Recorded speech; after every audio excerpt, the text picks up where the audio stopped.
Pipoca rápida de micro-ondas.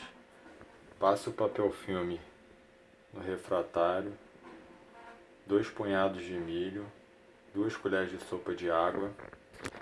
Leve ao micro-ondas por cerca de 5 a 7 minutos. Cada micro-ondas tem uma potência específica. O legal é fechar.